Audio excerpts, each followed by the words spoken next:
Mr. Rochester had sometimes read my unspoken thoughts with an acumen to me incomprehensible. In the present instance he took no notice of my abrupt vocal response, but he smiled at me with a certain smile he had of his own, which he used but on rare occasions. He seemed to think it too good for common purposes. It was the real sunshine of feeling. He shed it over me now.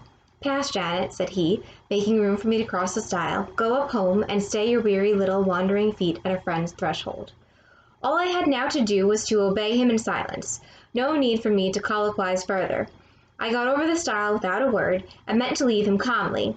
An impulse held me fast, a force turned me round. I said, or something in me said for me, and in spite of me, "Thank you, Mr. Rochester, for your great kindness. I am strangely glad to get back again to you, and wherever you are is my home, my only home." I walked on so fast that even he could hardly have overtaken me had he tried.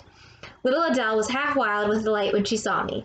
Mrs. Fairfax received me with her usual plain friendliness. Leah smiled, and even Sophie bid me bonsoir with glee. Good evening. This was very pleasant. There is no happiness like that of being loved by your fellow creatures, and feeling that your presence is an addition to their comfort. I that evening shut my eyes resolutely against the future. I stopped my ears against the voice that kept warning me of near separation and coming grief. When tea was over and Mrs. Fairfax had taken her knitting, and I had assumed a low seat near her, and Adele, kneeling on the carpet, had nestled close up to me, and a sense of mutual affection seemed to surround us with a ring of golden peace, I uttered a silent prayer that we might not be parted far or soon.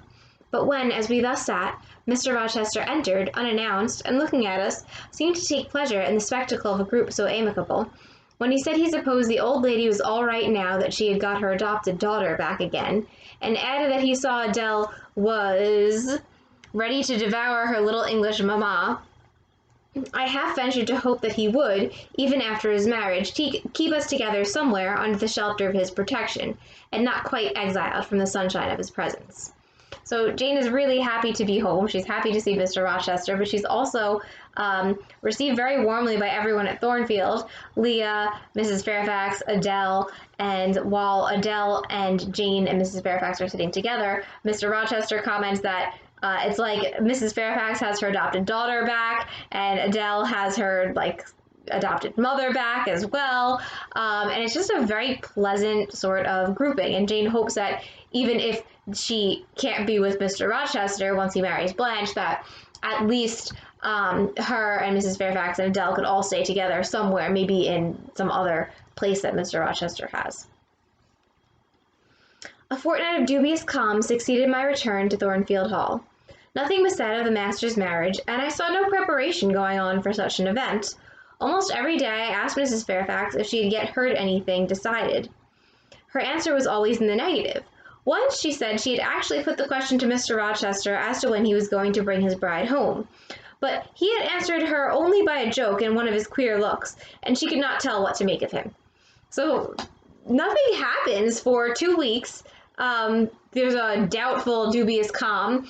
Jane doesn't know what's going on. He's gonna marry Blanche eventually. Mrs. Fairfax actually asks him when he's bringing home his bride, but he makes a weird, very Mr. Rochester-y answer, and we don't know. One thing specially surprised me, and that was there were no journeyings backward and forward, no visits to Ingram Park. To be sure, it was 20 miles off on the borders of another county, but what was that distance to an ardent lover? To so practiced and indefatigable a horseman as Mr. Rochester, it would be but a morning's ride. I began to cherish hopes I had no right to conceive, that the match was broken off, that rumor had been mistaken, that one or both parties had changed their minds. I used to look at my master's face to see if it were sad or fierce, but I could not remember the time when it had been so uniformly clear of clouds or evil feelings. If in the moments I and my pupil spent with him, I lacked spirits and sank into inevitable dejection, he became even gay. Never had he called me more frequently to his presence, never been kinder to me when there, and alas, never had I loved him so well. So Jane starts to think maybe there's some hope that he won't marry Blanche because this is so uncertain. But then there's all of this weirdness. If she seems like unhappy or upset, he seems like extra happy and kind of full of energy. He's always like calling her over, and he's very nice to her, and she really is very much in love with him, but she knows that it's never gonna happen. So that's the confusing end of chapter 22.